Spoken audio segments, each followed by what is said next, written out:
So, next part.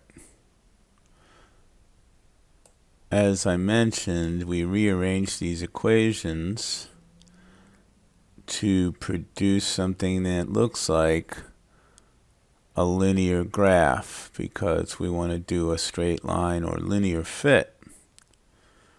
So we've already looked at the slopes, and I've emphasized them by putting them in these normal parentheses. And so 0 for the resistor, plus 1 for the inductor, and minus 1 for the capacitor. So this is a little surprising because in general it's the slope that we care about the most, but in this case it's not. It's the y-intercept. And notice now, because of this rearrangement and using these rules up here, I now have put the y-intercepts into these square brackets, and now I've gone ahead and rearranged them and just stripped away what I don't need. So the y-intercept for the resistor is going to equal the log of R. The y-intercept for the inductor is going to equal this, as in the square brackets. But now, using my rules once again, I can reverse the process and make this. And for the capacitor, it's similar thing here.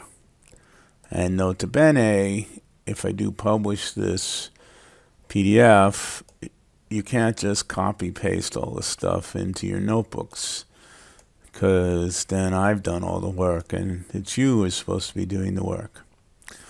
Alright, so we need to, well, I think what we'll do next is we'll go over to the spreadsheet and we'll set up the fits, and then we'll come back to here and we'll talk about how to use it to extract the value of R, the value of L, and the value of C. Okay, so let's go back here. So once again, as we did in class last week, we need to create these new headings here.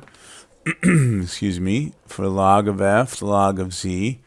Remember, that's because our fitting technique, we don't know how to fit to a graph like this. That's actually, when it's a linear plot, it looks like this. And we can't depend on this one being useful.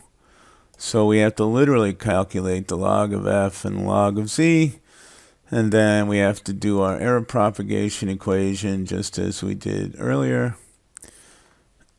And then we set up our fit line and our residuals and square the residuals. So then I take this and I plot the log Z, log F, the fit line. That's what we see here.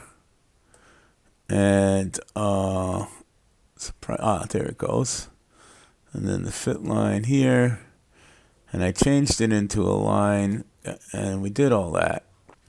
The important thing now is we want to do the fit, and as before, we set up the y-intercept, the sum of the residual square, and the slope, which is 0 in our case, the sum of the residual squared, and then there's this chi-squared thing that you can look at the basic graphing and fitting videos to find out what that is. So notice that now I've actually converted this slope into a measurement, which is 475 ohms. The actual is 501, and I have a percent difference of only 5%. Not bad. And then I go over here and I do a similar thing with the inductor. I did a second one here that I'll talk about later on. And I've got, and remember, you do your fitting by playing with this number here, minus 2.5, and then you sort of see if the residuals keep getting smaller. And in that case it did, but of course I already did that and I've got it to its smallest possible value. And once again, I then converted that y-intercept into a value of inductance, and I have a 3.6%, 3.7% error. And then we have the same thing that we did with the capacitor. Okay, so what do we do? How did we get this? So now we need to go back to our, here we go. So what we did is I did a little algebra here, and I used rule 7 here. So I said 10 raised to the log base 10 of something will equal it. So I raised, and now just to make my life a little easier, I just created this new label for this big mess here. I called it B sub r, which is B is usually what we use for the y-intercept. Although because it's up here too, I gave it this subscript. And then just make it easier, so I do 10 raised to the B of r power, which is 10 also this 10 to that power, log of r. So if 10 raised to the B of r power equals r. So that's pretty straightforward. And you see right here, if I zoom in on this, let's zoom it a little bigger.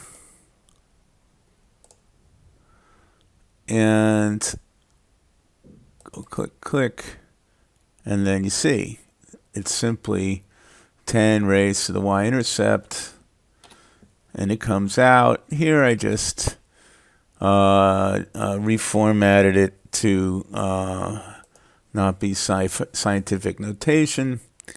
This is my nominal value. It's actually 500 ohms is the nominal value, so I suppose I can do a little better here. Of course, you have a value that I measured for you, or you measured in lab class. Okay, so let's go back. What's next? So once again, we go to the inductor. I made this B sub L thing here to make my life a little easier. So raising 10 to the B sub L power, raising 10 to this power, I end up with 10 to the B sub L equals 2 pi L. Not bad.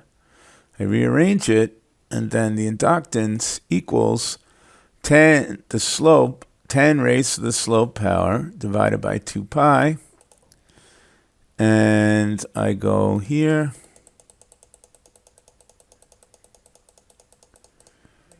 And of course, there it is.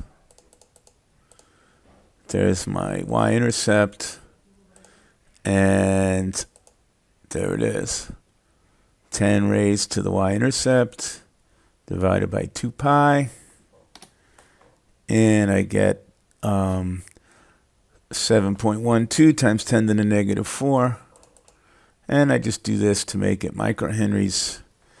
And I have a nominal value of 687, and I get 3% difference here. Pretty nifty.